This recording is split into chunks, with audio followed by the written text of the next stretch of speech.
Hello everybody. I wanted to do another video on this game because I've been playing it a lot and I've seen a lot of people talking about it. And there's a lot of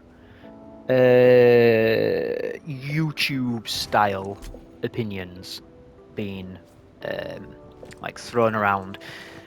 And I think it's important to sort of apply a balanced approach, as I suggested in my previous video on this game. And you've got to separate YouTube from the actual content. So what do I mean by that? So there's not going to be much gameplay this video. It's just going to be me talking mostly and wandering around this city. So what I mean by that is, everybody knows that the YouTube algorithm is this mysterious creature that needs to be appeased in order to get views. And content creators, they have to follow a certain naming convention of videos. Their thumbnails have to look a certain way. One of the main examples of that is, don't brick your account. Top 10 mistakes that you're making. Don't make this mistake. Don't, before you pull, consider this. Like, worst character in the game. Like, those sorts of, like, punchy clickbait headlines. We all know that we hate them, and everybody, or at least reasonable people, know that YouTube content creators have to use those headlines, otherwise they just don't get clicks. It's shit, but we all know that. So what do I mean by separating that from the actual game itself? It's where you have opinions in your videos, or analysis, shall we say, and I say that in inverted commas, in the most inverted commas as well, where the analysis or the opinions are influenced by your clickbait headlines, and that shouldn't happen because the content of the video shouldn't be impacted by the clickbait thumbnail, because that doesn't have anything to do with the YouTube algorithm. So the example that I'm going to use here is my team currently. Okay, so we can do this in real time. So if we go on, I believe it's Pridwin. Let's have a look. Sorry, I should have prepared this in advance, but I didn't. So what I'm doing here is I'm talking about tier lists, character tier list, and team tier lists. And I think this is a really important discussion to have, because I don't know. I genuinely believe that the majority of people are wrong. And that's not a hot take. That's not me being a contrarian and trying to go against the grain. I just think that people aren't actually analysing the game and aren't actually looking at the facts and evidence of the game. So Pridwin is a well-respected website. It's used for multiple different it's been used for multiple different games. It's a name that everybody recognizes, right? So the characters that we have in tier 0, I say characters, it is one character and it's Levitain. Then I guess there's 2 characters. Ardelia is the other one, and they separate the category main damage and amplifier. I don't like that. Or main damage and support damage. I don't like that. If you're tier 0, you're tier 0. You're not tier 0 under specific circumstances. You're tier 0 because you're just amazing at absolutely everything and nobody else even comes close to you. So then we have tier 0.5, which is last right, and then support damage Pogranichnik, I can't say his name unless I do the stupid accent, and then we've got like various amplifiers, and then we go down, and then we have in tier 1 we have Aviwena, Depan, and Administrator, as well as Yvonne in tier 1.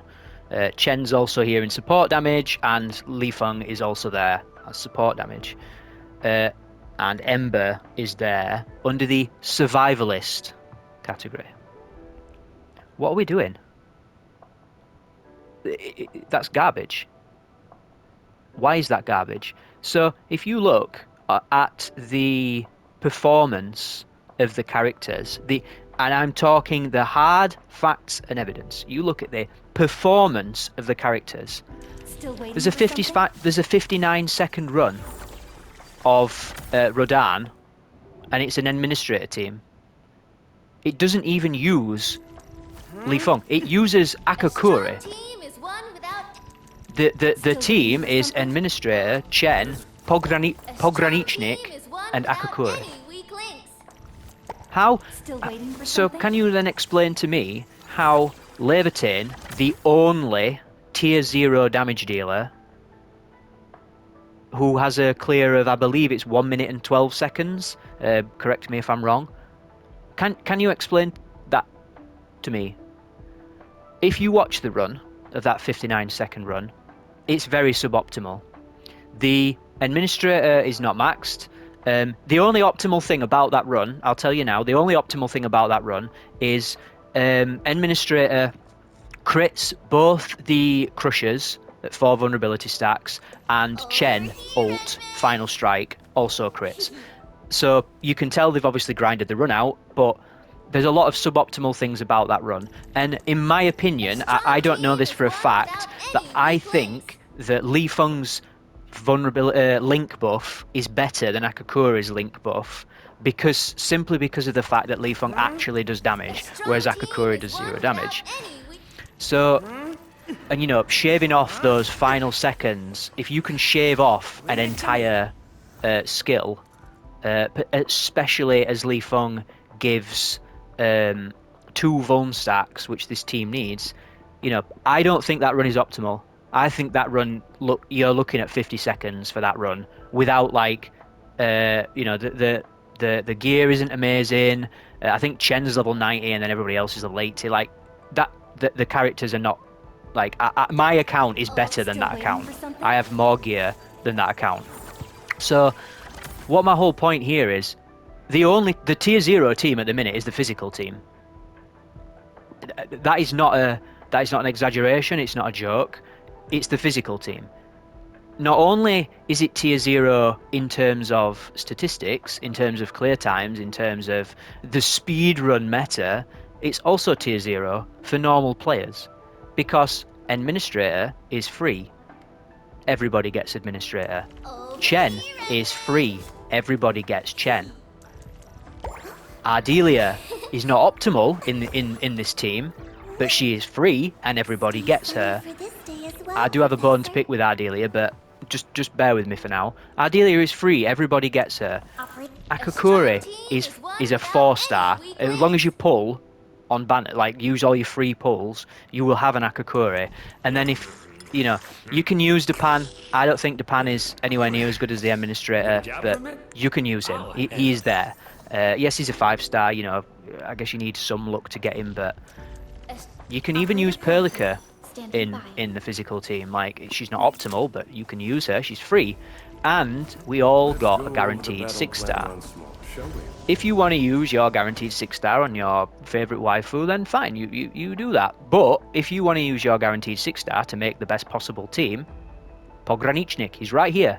He is right here, and you can get not his best 6-star weapon, but his second best 6-star weapon, which provides buffs to the team. You can see here, flow thermal release. After the wielder's skill recovers SP, the entire team gains plus 7% attack, and it can stack twice. So when you use his ultimate, you get 2 stacks of this basically instantly. Everybody can get that. And if you got lucky and pulled Pogranichnik in your 2, I believe it is, guaranteed 6 stars from all the free pulls, if you got lucky and pulled him, or if you got lucky and pulled Li Feng, you can get Li Feng. And there it is. This is the optimal physical team in terms of damage, at least for now. This is the optimal physical team, and it's not unreasonable to get. And if you do get unlucky in inverted commas, and you don't get either Li Feng or Pogranichnik in your free 6-star pulls, you've got an Ardelia. She's not as good, but you've got Akakuri.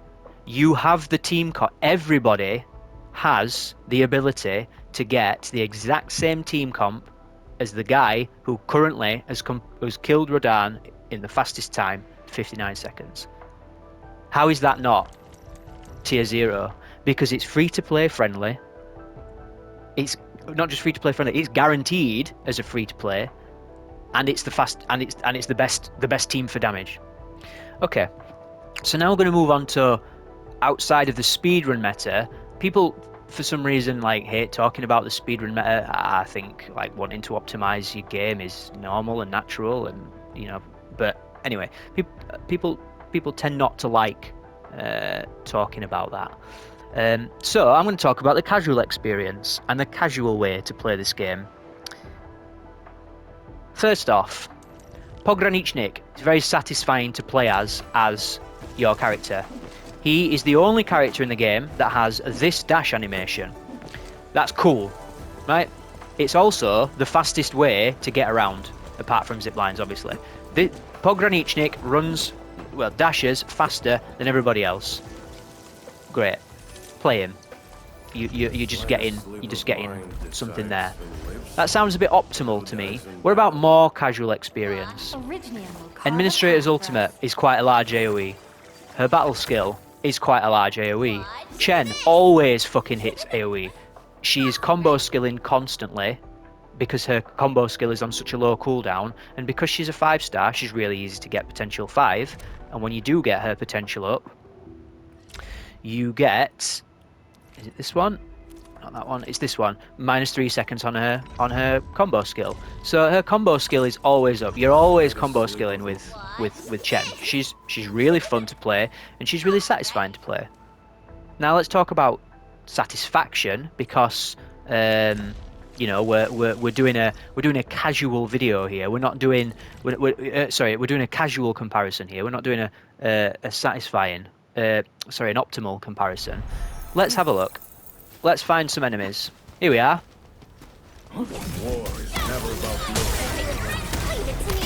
You tell me that's not satisfying.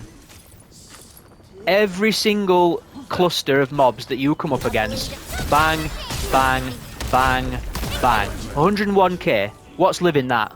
No overworld mob is living that. And yes, my administrator is pretty strong. But did you see how much I overkilled that mob by? It was ridiculous. Gone. Deleted. You tell me that's not satisfying. And, more importantly, you tell me that isn't quick. You're exploring around the world. People talk about, oh, Levitane's so good because when you pop her ultimate, she's really good for AoE, or like she has really good AoE capabilities. So does the administrator. Not quite as good as Levitane, but you're not going to have her ultimate up all the time. And this is just her battle skill. This is the administrator's battle skill. So even for the casual content, not only is she more obtainable than Levitane because you get her for free, she is, I'm going to say it, she's just as good, because there is no... You running around and exploring, right? If I come across like a weird group of enemies like this, right, where I can't AoE them down, right, if I do the normal combo, I'm going to just use it. Look, it missed. And now I've got, oh shit, I've got no SP. Now I have to auto attack. Oh, this is really boring and unsatisfying. You're going to tell me that you're going to pop Levitane's ultimate just so you can hit this enemy over here and then auto attack them to death. I mean, you do you, I guess, but you can't do that for every mob because her ultimate's on a ridiculous cooldown. And I'm sorry, but if you want to like completely obliterate every single mob that you come across, that sounds like you're optimizing to me. And if you're optimizing, why are you using the suboptimal DPS? So this is my whole point here, is that people have overhyped Levitane because she's the first premium 6-star. They've overhyped her, and she's good. Sure, she's good. She's really good. She might be tier like 0.5 or whatever. But the undisputed best character in the game, she is not. And I'm sorry to say this, but the undisputed best character in the game is either the administrator, or then there's some argument between like Pogranicznik and Chen. But like, you can play the physical team without administrator. You play it with Depan instead. Chen is only replaceable, in my opinion, with one character, Ember. and Pogranicznik is not really replaceable. You can replace Pogranicznik with Akakuri, and then Li Feng. Li Feng is like, you can replace him, but you always lose damage. So while you can replace each of these characters, they are the best at what they do in this team. So how does that make them?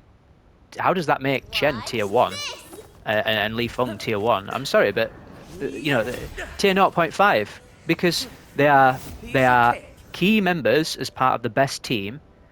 By replacing them, you are losing damage, and yes, they only work in a physical team, but the physical team is the best team. So does that matter? In my opinion, it doesn't matter. So the final thing I'm going to talk about here is how tier lists and content creators talk about a character that I don't have, which I'm sad about, but that's the wrong thing. Here we are. This is a character I don't have and want, Ember.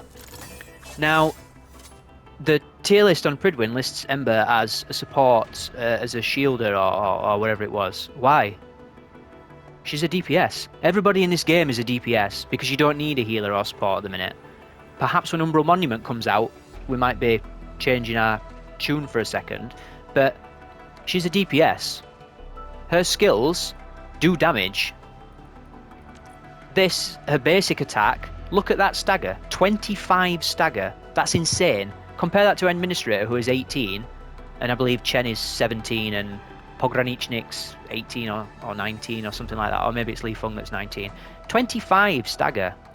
That's ridiculous, and she benefits from animation cancelling, so you can speed up her auto attack chain really easily. She applies knockdown, and it's an AoE. If you take damage during its cast, you do extra stagger damage. This is the same when a controlled operator is attacked. Like, you just brain AFK a boss. You play as Ember, you brain AFK the boss, stand there, smacking the thing, and you get rewarded for it. You get knockdown, you get stagger damage, and you get sustain. The only difference, the only not so optimal thing for damage is the fact that her ultimate has a shield, which takes away from how much damage it does, because obviously if it didn't have the shield and it was just pure damage, the multiplier would be better. So what? She does so much damage, and she does so much stagger, and she applies vulnerability. Why? So let me get this straight. You have a character which does stagger better than any other character in the game. She's the best stagger damage character, and she fits on the best team at the moment, but she's the worst character. Worst 6-star. How does that work? The answer is it doesn't. The answer is it doesn't. So I just wanted to discuss this because the discourse online at the minute, it's not considering facts and evidence. It's just this everyone jumping on the same bandwagon of, you know, don't brick your account, don't pick the wrong 6-star operator, and then everyone's saying that Ember is the wrong 6-star operator to pick. Like, why the fuck are you picking Last Right? Like, why are you picking her? Like, sorry, you're picking her because obviously, like, you like the character. Like, I mean, you know, you like her titties or whatever. Like, you're picking her because you like the character. You're not picking Last Right because she's the optimal pick. And if you've got all the other 6 stars and you're picking her because, like, why are you watching a video on, like, who to pick? Like, of course, the point that I'm making here is people are recommending Last Right, but you've got Ember. So let's just think about this. If the Umbral Monument content that's coming is difficult and it actually is hard and does require a support, why aren't people talking about that? And why aren't people saying pick Ember? People are saying Ardelia is a fucking tier 0 character because she's a healer that provides damage buffs, Her damage buffs are shit, let me tell you. Her damage buffs are not good. Use Akakuri provides more damage than Ardelia does. Chen provides more damage than Ardelia does. Li Feng provides more damage. Pogranichnik, you literally run him as a support bot and he still gives your team more damage than Ardelia does. Ardelia is terrible. When you're using Ardelia in your team, you use her as an ult bot to give your team 16% extra attack. That's all you use her for. You don't use her battle skill because it does no damage. You're wasting SP for a very small increase in damage. And yet she's tier 0 because she's like the best healer. Like, we don't. Do you see where I'm going now? If you're saying that Ardelia is tier 0 because she provides decent support and she's the best healer, and then you're saying Ember is the worst 6-star in the game because we don't need a tank at the minute, those two things don't go together, because it means you are saying that Ember's support capabilities are worthless, but Ardelia's are not worthless. Why? We don't need a healer. We don't need a tank. We don't need either. So you judge them on how much damage they do, or how much damage they bring to the team. And Ember brings more damage to the team than Ardelia. Do you know how I know that? Because there is a minute and 2 second, is it? A minute and 2 second clear of, and let me tell you, that person also fucking annihilates the other 2 bosses with Ember. Where's Ardelia in those teams? She doesn't exist in those teams because she doesn't add damage to your team. She takes damage away from your team because the other support characters do damage themselves and they also bring more damage to the team. So I just think that when you're looking at team building and you're looking at these opinions of the content creators online, just apply your own logic to them for a second and think, listen to what they're saying, and tell me where the facts and evidence is in what they're saying. There are no facts and evidence to support that Last Right is better than either Pogranichnik, Li Feng, or Ember. I would argue Ardelia is the worst person to pull on this banner. Last Right is easily the second worst character, 6-star character that's available on the banner. And I don't think it's even close, because her team is full of characters that don't do damage on their own, and her entire combo revolves around playing well constantly and then getting off a big hit with her ultimate. She doesn't do anywhere near enough damage outside of her ultimate to justify that level of like precision. Last Right should be the fastest clear. Because she isn't, she's useless, because all she is a damage dealer. You can say she's a support for Yvonne. Show me the team. I haven't seen it. The Yvonne clears that I have seen, honestly, are not very good. They're really... You pop the Yvonne ultimate and it doesn't do anything. Like, it does 500k, so what? Like, so what? Watch this 59-second clear of the administrator team, seriously, and you tell me that there's a better team than that in a minute. Show me. So anyway, that's all I wanted to say on this topic. I'm going to carry on playing the game. I think the game is great. I think the end game content will come, and when it does, we will see that the harder to play teams that don't do as much damage will suffer, and the people who are using Ember are going to laugh at everybody else if the content is hard. And if the content is easy, then I will laugh at everybody else because my team does more damage than yours. So yeah, anyway, thanks for watching. Bye bye.